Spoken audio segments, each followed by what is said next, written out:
Welcome to Brew and Build. I had this concern around the reaction that I'll get. Without resigning, I went back to my mom, dad and said, I have resigned already. And I just observed the reaction. So please grab your coffee, relax, and let's brew some wisdom.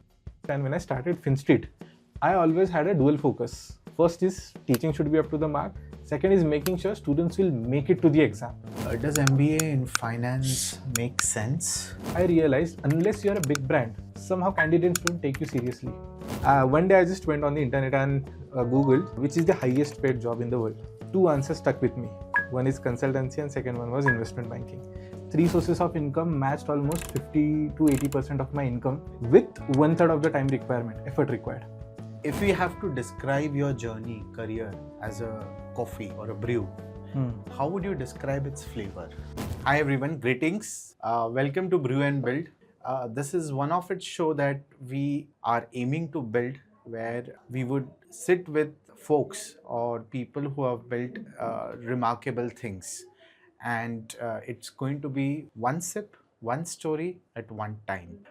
In coming episodes, we shall try our best endeavor to cover those raw conversations with people who have built an impact, created a niche, and followed a path which wasn't given to them, but they have built it on their own. So please grab your coffee, relax, and let's brew some wisdom. Our today's guest, in fact, a very close friend of mine and a young entrepreneur, educationist, has built a thriving mentoring and coaching venture, is quite popular and enjoys quite a good followership in finance and accounting fraternity or in general amongst all the aspiring students of the country. And I think most of the students follow his podcast reels to for guidance for any sort of clarity or authenticity. So let me cut the time short and welcome Aditya. Thank you. So Aditya, welcome to Brew and Build. Thank you. And look forward to having a great conversation, amazing insights and wisdom for everyone. Please enjoy your coffee as well. Yes, thank you. So what I've tried to do is build segments, and please be comfortable.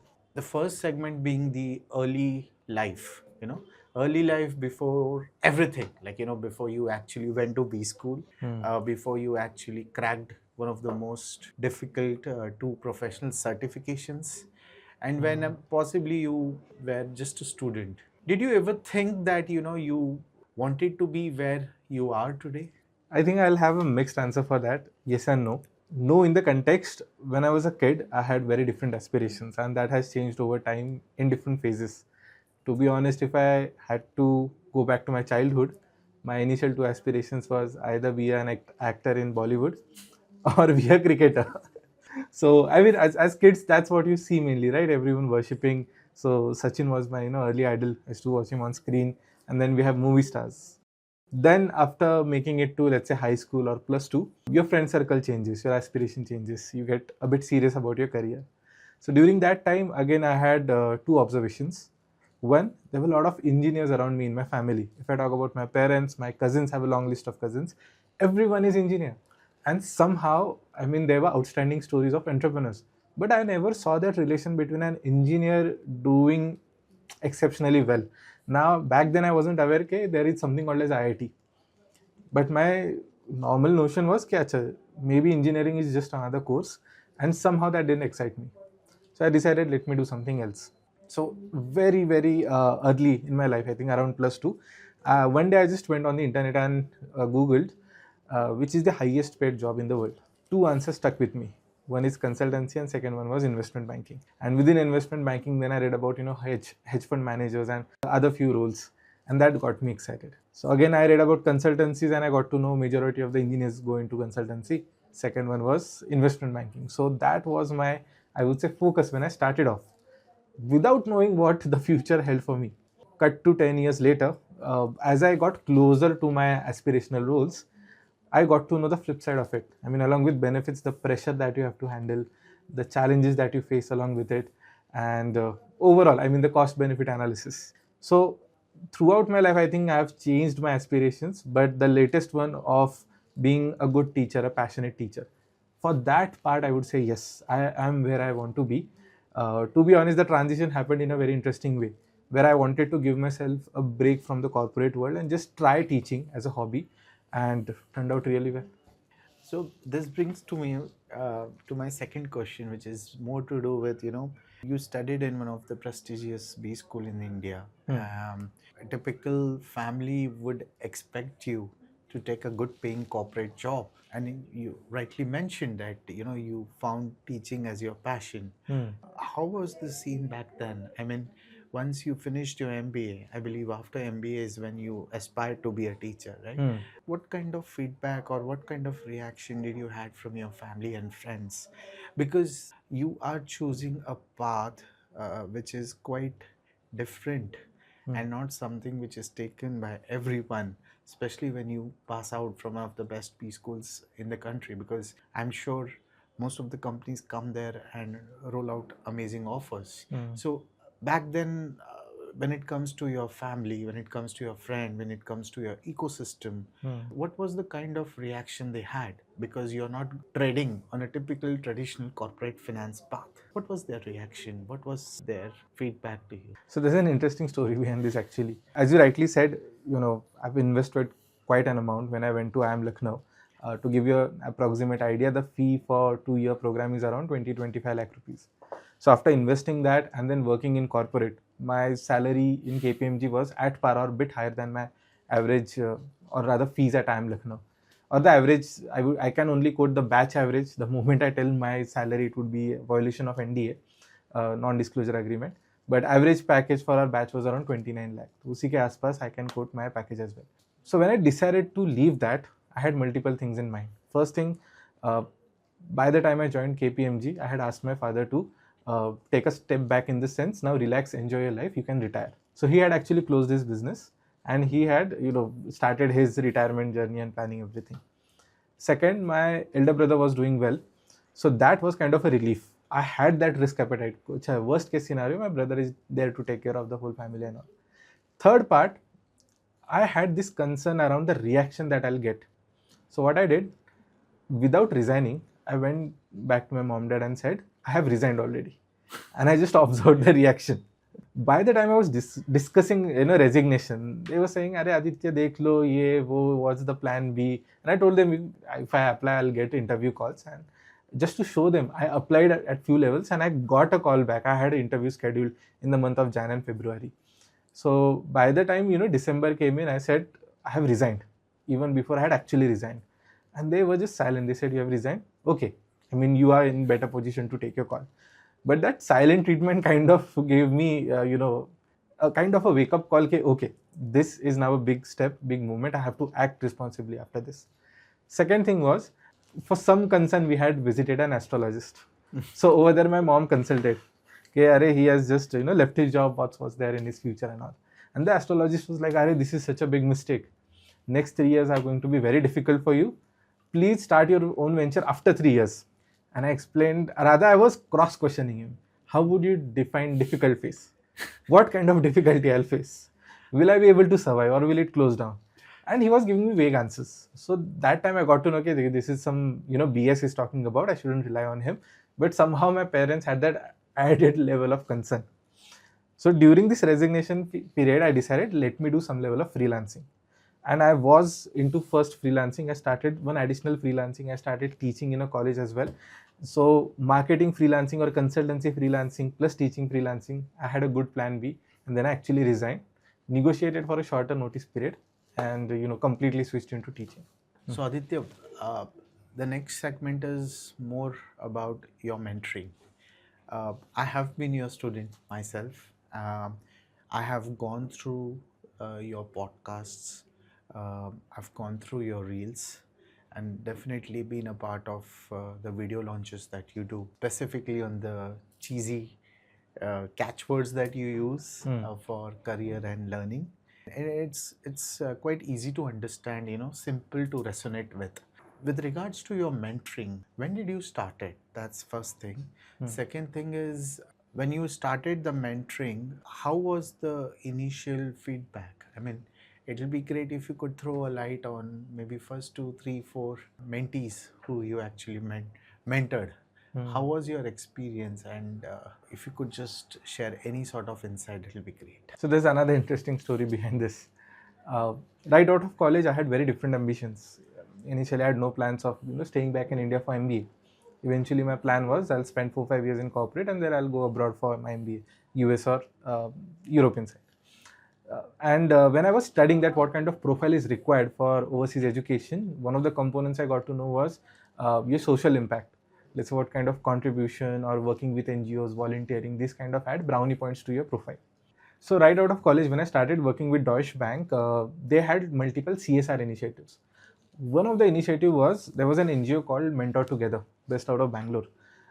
They had professionals coming on board as mentors, help students coming in from, let's say, unprivileged background or financially limited, constrained background, help them, mentor them, and make something good out of their career, especially in the world of finance.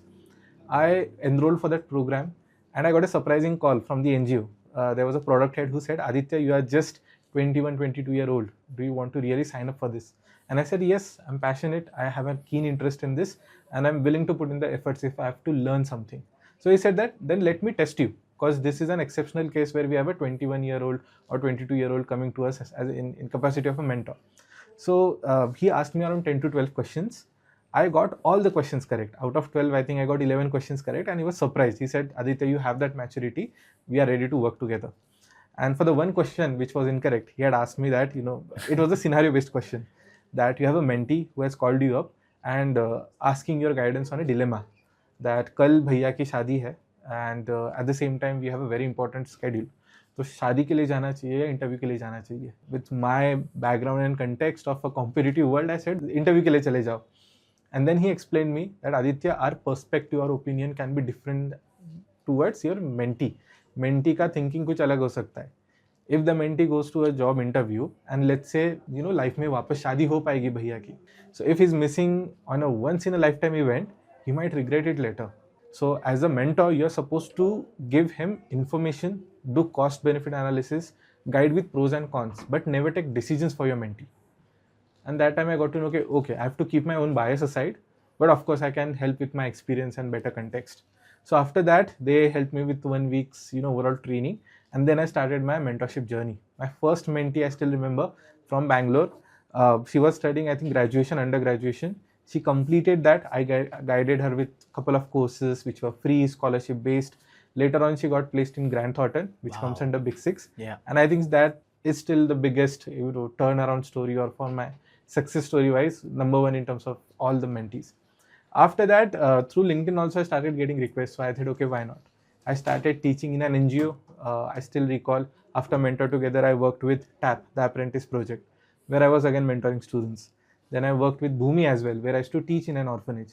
So all these things coming together. Initially, I started just because I wanted to, add some brownie points, but I kind of started getting a kick out of it. I started feeling good about it. So then I took it ahead. Eventually came the day when I got to know about a platform named Topmate. So Topmate is a place where people can just book some time with me and talk to me. So when I started doing that, I got to know that academic specific queries are coming in a lot because it was a LinkedIn driven platform. So as and when the word flew around because of, let's say, word of mouth or better publicity, I started getting more and more calls. For last 1 year, to be honest, I wanted to reduce the number of calls I'm getting because of my availability issues. And instead of just saying no, another route that I've taken is that I've limited the slots and the fees are to some extent higher now. So that the number of calls have reduced. But yes, that is something I do whenever I have some free time. What sort of mentees do you get? And are those typical who are freshers out of colleges or professional certifications, and they are on a lookout for a corporate inning to start with corporate world? So they connect with you to get a guidance on CV, or perhaps which companies to target or how to face an interview? Or is it someone who is like a early professional and feeling like a stuck up, maybe in the kind of role, maybe in the kind of company, or maybe the interests don't align, so or maybe they want to get upskilled? So What sort of mentees do you get and how do you categorize them? If you have to say, what is the pressing issue today? Because we do see a lot of freshers finding it difficult to get a job.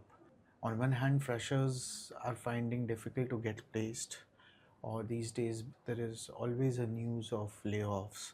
So even the professionals, especially who are in IT industry or in a industry which is quite prone to this layoffs, are finding it difficult to get a switch or placed elsewhere, or they're finding that there's a need for upskilled, or typically you can put as someone who is into deep into accounting but are not actually enjoying it. So bringing back to your mentorship, uh, what sort of queries do come to you? What is the pressing issue today and how do you approach that? I'm glad you connected the mentorship part to layoff. I'll join the dots, in a conversation later on. But to give you an overview, 20 to 30% of the calls are around MBA candidates. And I'm preparing for, let's say, CAT, or I have an interview call coming up. Can you guide me? Also, these candidates, let's say 6 months down the line or 1 year down the line, again get back to me with CV review request or any additional support. 60-70% of the calls are financial professionals who are struggling, that I'm stuck in a job, I'm stuck in a role where the salary is limited, growth is not up to the mark, maybe the peers are doing better, or something they want to fix, maybe they want to switch from one company to another, or any other request.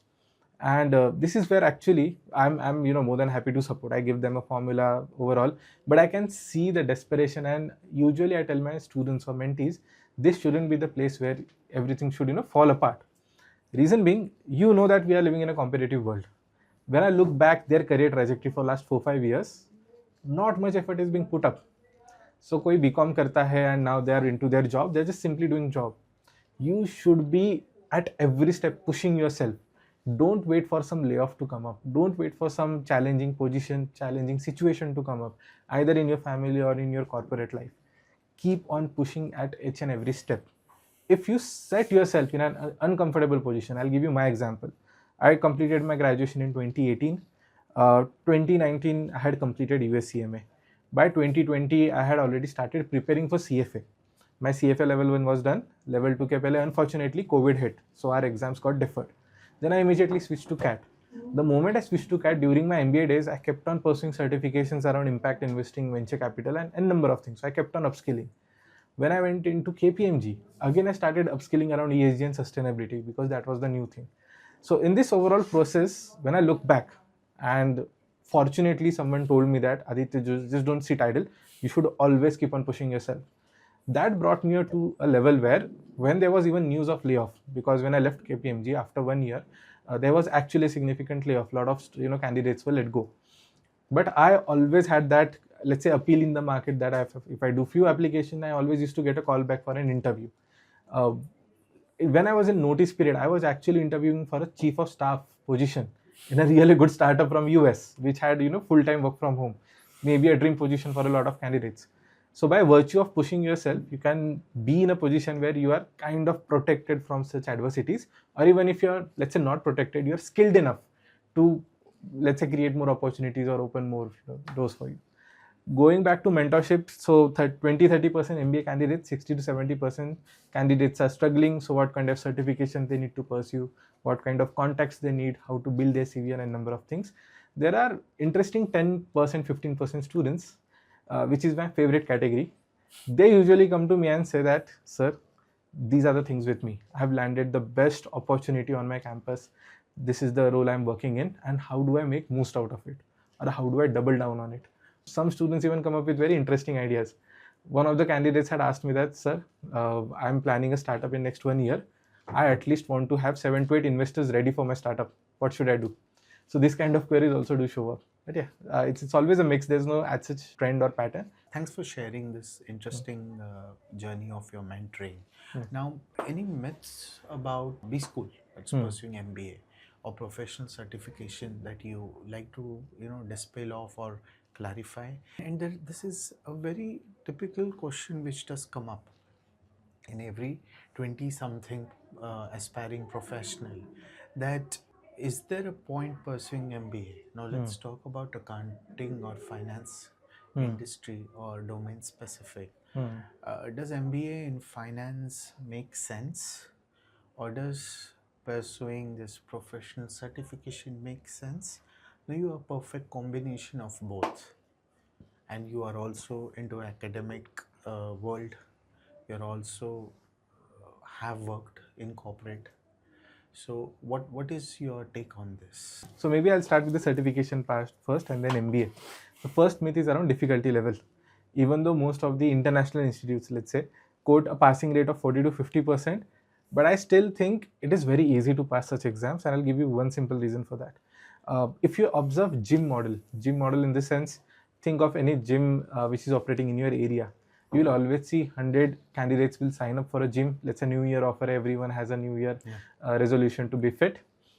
1 week down the line, 1 month down the line, you will hardly see 40-50% of the crowd show up. And if I talk about consistency, let's say 3 months down the line, 6 months down the line, again you will see hardly 20-30% of the people show up from the initial 100 that have signed up.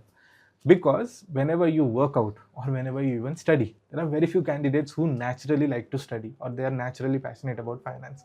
Usually when you study, you're pushing yourself in an uncomfortable zone, and to maintain that consistency, it's very difficult.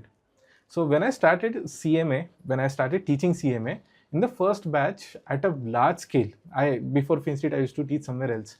At a large scale, I observed that there is a mismatch. I see X number of students in the class, but very few are going to the exam. And then I checked with them. They loved my teaching. Everything was up to the mark. But they had one concern, Aditya, I had some workload in my office. I can't give this attempt. I have some issues at home. I can't give attempt.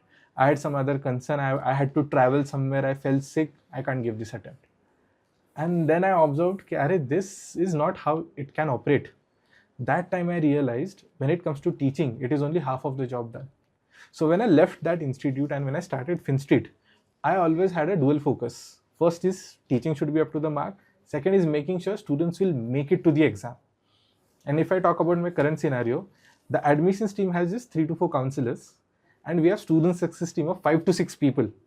जिनका काम बस यही है, they call up students, make sure that अच्छा you have घर पे issues, but please push for additional 1 hour of study, 2 hour of study, and that is actually working out. This is the reason why we have more candidates going to the exam and actually passing the exam. So this is one part where if you compete, I mean if you're in FinStreet or if you are self-disciplined, you are pretty much in the race to pass easily. 70-80% आप mind में रख के चलो, you have 80% chances of passing just by showing up on the exam. So that's the biggest myth I would say. Other than that, another myth I would like to address it, and this is not just for USCMA, all certifications. Candidates have this mindset that once I have certifications, jobs will line up for you. That's not how the world works. Think of it in this way, that you now have an asset that you can go and sell in the market. And it comes down to how you sell it in the market, or is there anyone to assist you when it comes to selling in the market. It's surprising that when students are pursuing these certifications, they will study for a stretch of 2 hours, 3 hours. Once they complete the certification, and I ask them that how much efforts you have put into finding jobs, because there are a lot of self-study candidates who reach out to me through YouTube or community. So when I talk to them, they tell me that, sir, I've applied for 10, 20, 40 places. And I'm like, that's a very low number. And how much time does it take? Once you have 4 to 5 CVs ready for different roles, application takes hardly 5 minutes, 10 minutes. Sure. So if you are putting in 2 hours of study every day, why aren't you putting it at least 1 hour, 90 minutes for job applications every day? Because imagine that if you're applying at 500 places, and let's take 10% as conversion. 500 may say 10%, 50 companies will shortlist you. Out of that 50 companies, another 10%, 5 companies will actually call you for an interview. And from that 5 interviews, there's a good chance you will convert 2 of the interviews or 3 of the interviews. So, I mean, understanding the math is one part which students lack, either the context of it or overall clarity on how things work. So this is another myth. Coming to MBA, MBA ka biggest myth I would say is mainly from, there are different myths for tier 1 and tier 2. I'll address the tier 2 myth first. Tier 2 myth is mainly around not getting jobs at all. So to be honest, when I've seen MBA candidates from tier 2, over there I say that it is more to do with candidate rather than the college. I'll tell you a story from Whatfix. Whatfix so I was from IIM Lucknow, but my manager was from IIM Bangalore. And we all were working at a really fancy salary. It's a well-paid company, one of the best when it comes to IT startups and SaaS ecosystem. But I met one of the candidates who was from KG Somaiya, and his package was at par with us. Now there is a huge difference between KG Somaiya and IIM, especially the Blackie category. So what made the KG Somaiya person made it, so huge in the industry? When I sat down with him, I talked to him. He said, "I have 3 back-to-back promotions on these, in this much period," which made sure that he's one of the top performers and he made it big. So if you're someone who's going to tier 2 college, don't think of it like it's over for you. You have to work on yourself. And again, just to summarize, when you are walking away with an MBA from tier 2, tier 3 college, it will always be more to do with what you are versus what the college tag is. Now, when you go to tier 1, what the tier 1 tag does is it will open up a lot of doors for you. Means you don't have to put in much effort to get shortlisted. You won't have to put much efforts into getting someone's number, getting into some circle of elite network or something. So it will give you opportunities. But once you make it over there, you have to prove yourself. So the only difference I would say is it becomes a bit easier when it comes to applying for jobs, building credibility. But end of the day, you have to prove yourself. But how would you counter this when someone says that MBA, you guys are from creamy institutions, companies come and lay red carpets. Obviously, you have to perform and it's a cutthroat world out there. Yes. But you at least get that platform. Companies come there and willing to, at least give you a platform. For someone who is from second tier or third tier, I think not that companies come, or not that level of companies come, or even if they come, they don't consider you for that kind of front end visibility kind of roles. Now, someone who is from second tier or third tier, they are definitely going to go out in the open market if they are not getting anything that has turned out in the campus, and they are going to try in a very hard way, in a very difficult world. So does this mean that they lose out because you guys get an edge? Does this mean they lose out? They may have capability, but then what is your message for someone like those? I wouldn't call it a lose out situation, and you are right in terms of laying out red carpets. There are companies who have restricted themselves to specific colleges only. For example, Mentee will usually go for ABC or LIK to some extent, but would hesitate going beyond that. So tier 1 to some extent only, I will always say that they have an edge. Such opportunities would be open for them.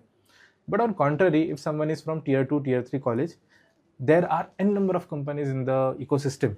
So let's say out of 100 companies, if top 10 companies are not entertaining you, on brighter side, there are 90 opportunities, 90 companies where you can target. You have to put in maybe a little more effort, little more time would be required, let's say, to prove or to justify your credibility. And once you perform well, your performance will always speak for itself. So if you're from tier 1, tier 2 B school, the strategy would be to really put in efforts in terms of performance, network, talking to people, making sure that you have right amount of experience, numbers on your CV. If you're from tier 1, yes, you will have an edge. Yes. Can't deny. And coming back to the professional certification, especially those students, I think I completely agree and vouch what you just mentioned. Because people with professional certification, there is a huge block that one has, which prevents majority of them even registering or appearing for exams. I know folks who have actually prepared, they fall in love with the modules, the depth, but they just gave up and they never pursued. And that one block, if they can overcome, I think that itself is a victory. And the second thing that I often see, especially in hiring world, is if you have professional certifications, it only gives you an edge over others for consideration. But when you turn up in for the interview, what really matters is, of course, you may be good with the technical skills, but what really matters is your soft skills.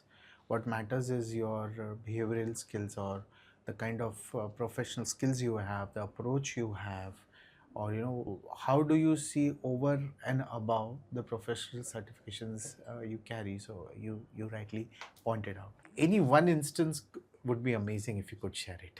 So whenever anyone asks me that, what's the, I would say number one success story or most memorable story, number one wouldn't be the right way of portraying it, is of a mentee who came to me after failing multiple attempts in CA. She was pursuing her MCOM and she was on a very tight deadline.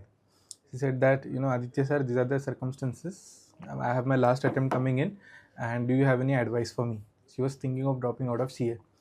I looked back at her academic journey. She was one of the best performing candidates in her college. She had the capability. So I pushed her. She passed CA. Later on, she was in touch with me for quite some time. When her articleship got over, we met again. And that time she had some other very serious issue. She said that, sir, I've completed my articleship, but what happened after 6 months into articleship, she felt that the things are getting redundant. Same things are repeating again and again, not much fun in audit. So what she had done something called as dummy articleship. That taking certificate from CA directly saying that she's doing her articleship on paper, but meanwhile she started pursuing some other certifications. And I said, fine, so what's your issue? She mentioned that there is some issue with the paperwork. Now the CA Institute is not accepting it. The 3 years of articleship or waiting is completely wasted. And now if she was to sit for CA final, again she has to go through a process of 3 years. Now her parents are not on board. And she has been given clear instruction that within 6 months, come back to hometown, we are getting you married. So when she came to me, she was literally having an anxiety attack that, Aditya, I don't have any qualification. I don't think after getting married anyone will allow me to work, and I can see my life going nowhere. And such a capable candidate, one of the best in her college, performing academics, everything. I really wanted to, build her to be successful or build her career. So I had a word with her parents. This was first time, when I pushed her that let me talk to your parents as well. I just said them that please help me with 1 year. I will ask some courses or I will recommend some courses for her to do. If after doing those courses, if she's not able to land a job, she's not able to stand on her own feet, if she's not independent, feel free to call her back. But just allow her 1 year. 6 months is a very short window. And they said okay. Luckily they said okay. In this 1 year, so back then I recommended her USCMA. She did that. Along with pursuing for USCMA, I asked her to go and get any job in accounting. She did that as well. So in 1 year's time, she had a junior accountant experience of 1 year. She completed her USCMA, and her first switch, exactly 1 year after that, was into a multinational company at a salary of 28,000, which was a big deal. This is, I'm talking about 2019-20. So big deal for her. Her parents approved this, and now she's working as a manager. She's at a senior position. She also goes to an extent where she's now funding, careers of different students who come from similar backgrounds. So I think this is one ripple effect that I'm very much proud of. That I made something. I could see a clear change. She's not married yet, by the way. So things changed after that. Now she's standing on her own feet. She's taking her own decisions. She's also assisting her family now with the income. So everything has changed at her end, and she's independent. And I think that's, I would say, biggest win that I could achieve out of in such responsibilities. Moving on to the next segment, this is I'll put it very short. This is more of skills and learning advice. So if any 20 early someone or maybe about to be 20, just a graduate from a college, if they are feeling lost, if they do not have a guidance, someone to guide, if they are scared of this whatever volatility we are experiencing, uh, what is one future proof skill set that you would ask to have in them? Assume they don't have it. What is one future proof skill set which would be with them throughout? If you ask I had me, to- if you ask me, I would say learning. But I'll maybe focus on a small niche. See, I usually tell a recipe of 3 skill sets. One is your pick any domain. Within that domain, build your expertise. It can be finance, marketing, operations, supply chain, anything else. Second is have technical context or technical clarity on different tools that are available in the market. We are operating in a world where everything is digitally transformed. So if you're working in finance, you will be working on some software. Marketing, maybe you will be working on a CRM or any other marketing tool, analytics tool. So along with your domain, have expertise on tools within that domain. And third is communication skill. Now, looking at the first 2 skill sets, see, domain you will build by virtue of pursuing some degree. If you're into BCom, you will have a specialization, maybe finance, marketing, or something. Technical skill sets are switching at such a pace that every 6 months something new is coming up. 2-3 years back, before I would say era of AI coming in, I would simply say, learn basics of coding, SQL, वगैरह will do.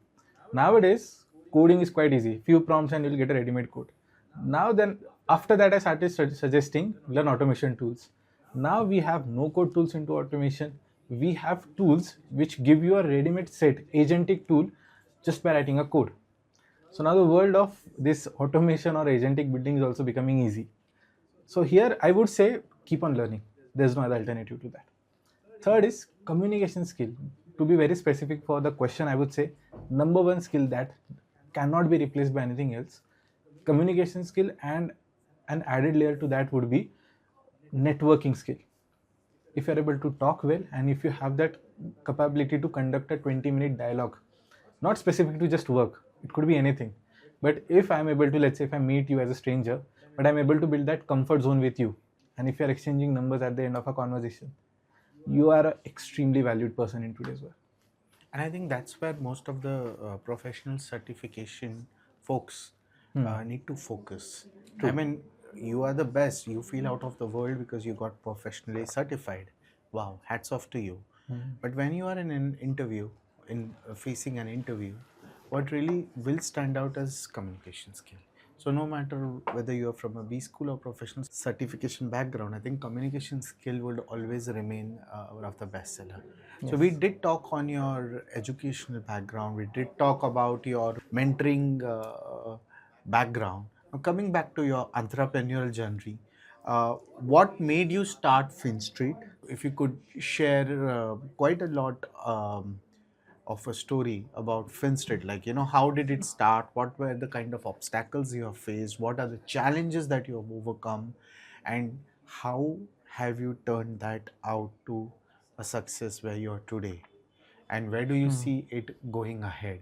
I think Brew and Build is a lot about hearing out the stories of successful entrepreneurs who have created a niche impact in their chosen field. So please feel free to share that. So this thought process started when there's a person on the internet, kind of a modern day thinker, Naval Ravikant. I listened to a lot of his podcasts. He has also a book written. I've started that, but couldn't complete it. But in one of his podcasts, he gave a nice mantra for, in a way, success. He said that pick something to do which shouldn't feel like work. Then you'll succeed in your life. So looking back at this question, I started scanning all the activities that I've done till date. And I wanted to focus on one thing, that what came to me naturally, easy, never felt like work. Maybe I could do it for hours and I won't feel tired. So teaching stood out and content creation stood out. So I still remember I went to my professor in IIM Lucknow, Priyanshu Gupta, one of the professors I feel connected with, and he has guided me thoroughly. So I went to him and I said, sir, I'm getting out of IIM Lucknow, I'm joining KPMG, but this is for my long-term view. I want to enter into teaching and content creation. He laughed and said, Aditya, you're talking about one and the same thing. So that time I realized, it's naturally the same thing. You're teaching means you're conveying content, but technical content. Yes. And back then I had, one old YouTube channel running which was doing somewhat well. So he said, Aditya, you have a natural, thing for it. Go ahead. At some point in time, you will realize this work won't give you happiness. Serving investors won't be objective of your life. It will be objective of your company. So do something for your own as well.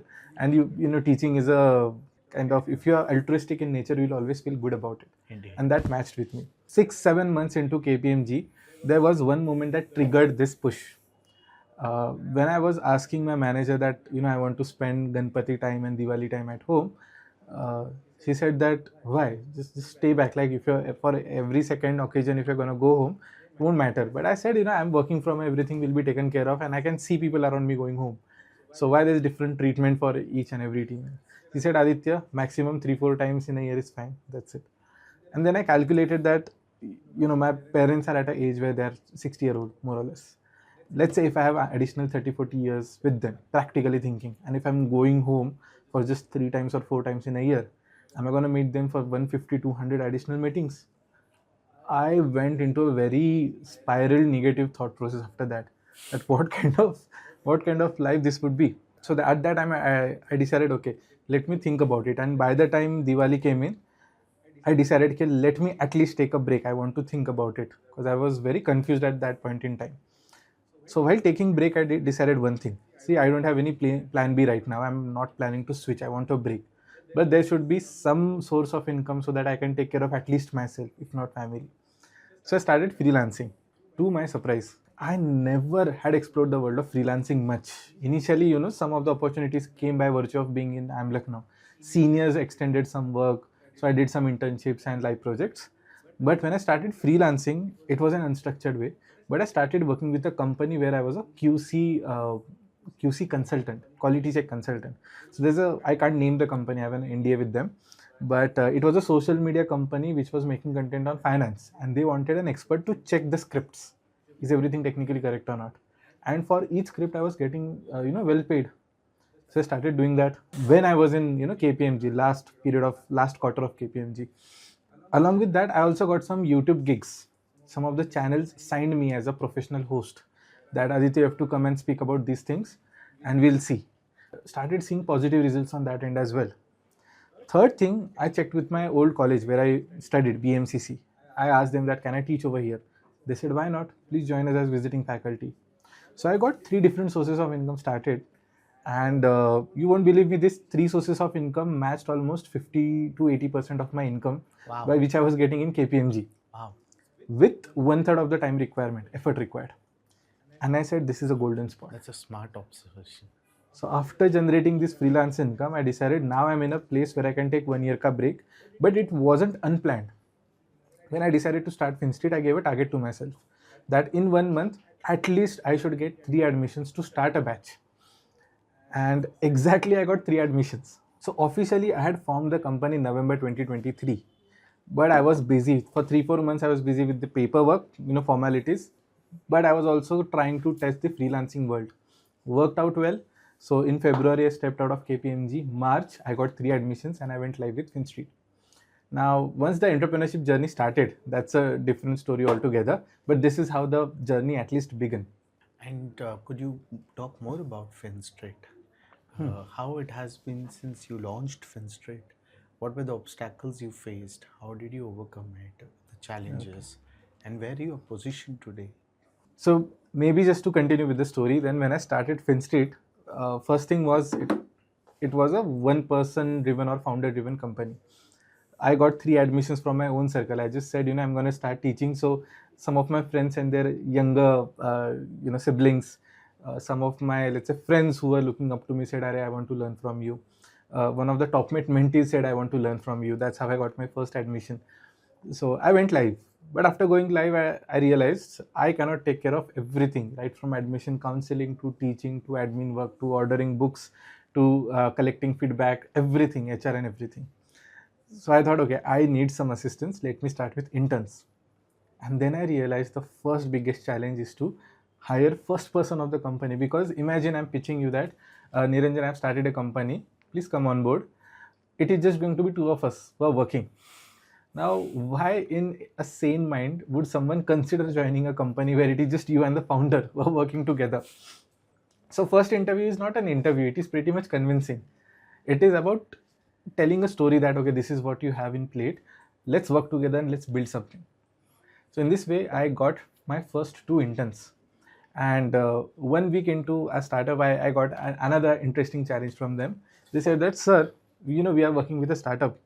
With high risk, there should be high return. I always talk in my class while explaining finance, high risk, high return.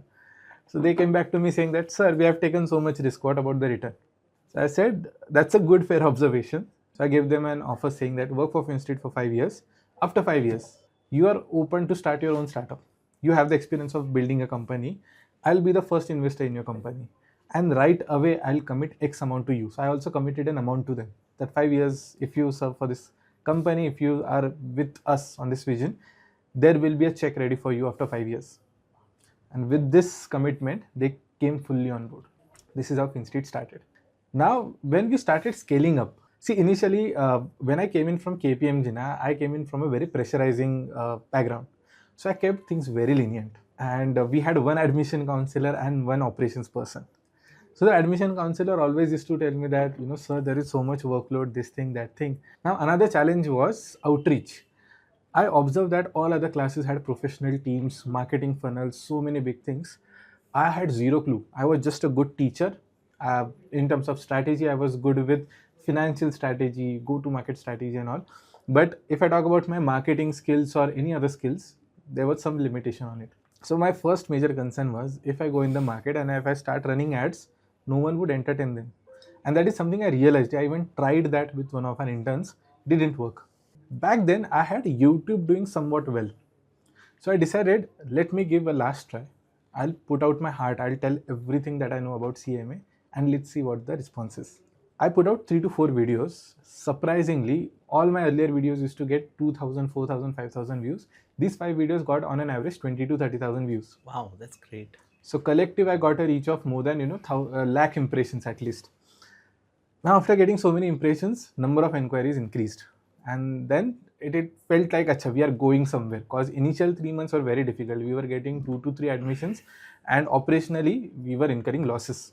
During this time, I still continued though with one mindset that my own expenses are taken care by freelancing. So there wasn't much pressure on profitability. But I was under the pressure that if I'm building a team, if there are 4 to 5 people serving me, I should have at least enough money to pay their salary. That was my mindset. So after getting so many impressions, we started getting, instead of 3, 4, the number of admissions went to 10 to 15. Now when I started teaching them, there were a lot of communities I had built online. And I started getting a response that, sir, your admissions team is not up to the mark, they're not picking up calls and all. And I used to check with the team that, what is it exactly going wrong? And she said that, sir, we need work-life balance. I cannot pick calls after 6 p.m., 7 p.m. and everything. I said, okay, that's a fair ask. I let it go. But when the number of inquiries kept on increasing, but the admissions weren't increasing that much. By the time Diwali came up, I said, acha, my team is very much under pressure. Let me take care of all the work. I said 7 days, no work, no disturbance. Enjoy your Diwali. Give all your mobile phones to me. I'll take care of all the inquiries. I'll take care of all counseling and all. But that was the time when I went back and started checking her work or intern's work. And that time I realized that not everyone is truthful enough or transparent enough. That was my another big lesson, that I have to put in quality checks in the process. I need a manager who will check on ground what things are happening and what not. Now we were getting 10 to 15 admissions. We were breathing enough. We were not completely break even, but we were at a good place. So then I decided, okay, let me have a manager on board. So 5, 6 months down the line, we actually hired a manager. And that's how I would say things started changing professionally. From I would say founder-driven setup, we changed into a professional setup, where now we have a manager in place, there are multiple functions in place, and now everything is being checked, everything is being reviewed. So that's how we improved. Our first 6 months could have been very different if I had a different team, but I would say by God's grace, it kind of gave me a lesson, it gave me a nice learning curve.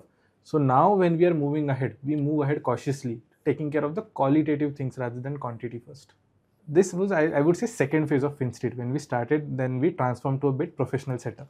Entering third phase, where now we are scaling up. Means we had weekend batches, then we introduced weekday batches. I was teaching at a college, there we signed an MOU. So when things started scaling up, I realized that the team is not scaling up immediately. And again, when I went in the market for hiring, somehow I realized unless you're a big brand, somehow candidates don't take you seriously. Secondly, the importance of HR also came in handy back then. When I was in KPMG, used to kid around. I had a friend working in HR, Nitin from KPMG team only. And I used to tell him, what all work you do, Diwali hai, Rangoli nikalo vagara. That was the sentiment of HRs back then. But when I actually sat down for hiring, I got the importance, or I got the context that we have to hire the best talent. And to hire the best talent is always in demand. So to attract such best talent, we have to portray our company properly, growth prospects properly. My HR wasn't able to do it. Eventually, I entered the hiring process personally, that I want to make sure I want to attract the best talent. Now it got better, the hiring process got better, but still I wasn't attracting the best talent, or somehow the conversion wasn't good enough. At that time, I reached out to my mentors who were in the entrepreneurship journey. I still recall so I have a mentor named Arpit. I look up to him like anything. He's like my elder brother. Any advice, any problem, I'll first talk to him. So I shared my issue with him that, Arpit, this is what I'm going through. And Arpit gave me a nice solution to this. He said, Aditya, you work in a very niche market. where not everyone knows about USCMA, but there is a small group out there who knows about USCMA and they also know about you. So why don't you go on your YouTube, shoot a video saying that we are hiring anyone who's interested in working with me, working with FinStreet Education or Aditya Sheila, let them apply. And things changed. Then it was the other way around. The best talent out there who knew USCMA were calling us saying that we are interested in joining your company. Now, after getting best talent on board, that was the time when we fixed all issues around scaling. Because as number of students were increasing, I wanted to scale up student success team. So the solution around scaling up student success team came from here. If you go on my YouTube, you'll still see that video that we are hiring, and I've explained what we are doing, what roles are there, what salaries we give out. Please do apply. Now, once we fixed the hiring problem, then came the quality problem. So here I studied two entities carefully. First is, I would say, Byju's, and second is Physics Walla. Why Physics Walla succeeded, and second, why Byju's failed. Some of the key takeaways, now there is, I would say, secret sauce that I can't tell, but there were key takeaways in terms of how quality needs to be maintained first. That plays a huge role in terms of scaling up an educational venture, because when you are in education, now you're not in just business. It's kind of a responsibility. There are careers at stake, there are people at stake. We have to take care of their career first. Even if it comes at a cost, it is perfectly fine. And that's how I think, I'll tell you something interesting. See, I had these two ventures parallelly running. I had FinStreet Education running and I had my freelancing running. When I was doing my freelancing, I had a proper financial model in place, growth plan, profitability, everything. And I was really optimistic about that. Second, when I started FinStreet, I never had a financial model in place. The focus was never on profitability. It was always on how students will pass more. Because before FinStreet, I had joined another class. I had taught over there. And I knew teaching wasn't enough. So I was always on my toes. For 1 year, I still recall, 1 year into FinStreet, we were having meeting with some of the new joiners. And suddenly one of the team members said, do you know, Aditya sir hasn't taken a leave for even a single day in the first whole year of operations. And I realized, is that true? And then when I looked back, I just realized, yeah, I never took a leave for almost 1.5 years. I never took any leave. So I was always on my toes because I knew, even though I'm one of the best teachers, that is not enough. So building student success team, teaching them ecosystem of CMA, how passing would work, how we can convert students to, taking exams and then into passing rate. We have multiple milestones. I mean, our model is very different than what others follow. So how to create this model and execute this, that was our overall focus. And it took some time to build, but now I'm happy to say that we are at a place where I wanted us to be. So yeah, that's, I would say, in 3 phases. First one was building the team. Second one was turning our setup into a professional one. Currently, we are managing scale with quality first principle and working well. And I remember being your student, your teaching style is quite unique. I believe that there are very few folks who can explain concept, especially complex topic or complex concept, in a very simple manner. And I remember as a student enjoying your examples of apples, enjoying your examples of chocolate. And I remember a very unique and fantastic way you explained how FX appreciates or FX depreciates. Yes. Now, a typical student in university or in a college gets bogged down with these complex topics, gets lost, gets confused. I felt the unique takeaway of your teaching style was the simplicity and the way you connect with each and every student of yours, and you are always available to them. You don't run away.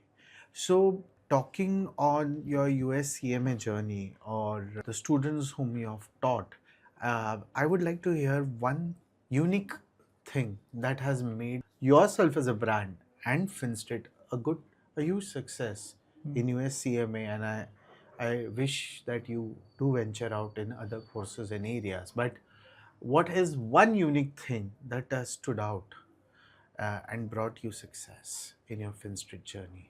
If I had to highlight one thing unique about FinStreet, maybe I'll portray 2 things rather than one. I think 2 things stood out. First is, when I decided to teach, I had a really fantastic experience of IIM Lucknow. See what happened, I was part of the COVID MBA batch. So we were going online, offline. And when we went online, which is quite unheard in IIM world, right? yes. So when we went online, there were some professors during whose lectures we fell asleep.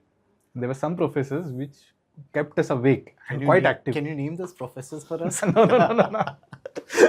Yeah. Maybe those who kept us awake, I would say Ajay sir, one of the best faculties I have met, and he teaches finance. But yes, and another faculty, I would say Anadi sir again stands out. But yes, Priyanshu sir was also there. He also kept us awake. But yeah, coming back to our story, one thing I realized was, if a professor is just coming on screen, reading out points, then that's not teaching. If you're just going to read it out, we will read it ourselves. What value are you adding? So that time I decided, if I ever become a teacher, this is not the type of teacher I want to be. Then there is second type. You know a concept, create a business application, case study out of it, or example out of it. Use that example to teach in the class. That was the formula I picked up and I've applied over here. Works wonders. Now there are few topics where there is no option. For example, audit. Audit ke liye I do try to create a lot of examples, but there are some technicalities which I have to cover through text. So over there, how I can work on simplification, how I can create a summary out of it, how I can maybe cover an example, short example or a short story, and that showcases, for example, segregation of duties. I can create a story and tell them how the segregation of duties work. So these kind of things have really worked out, and that reflects in maybe our Google reviews as well. If you go and check our reviews, I always ask students to give review for FinStreet education, but they end up talking about the teaching style we have. That is one thing that stood out. Second thing, see, even though I had a good amount of experience, I spent around 6-7 years in corporate freelancing teaching.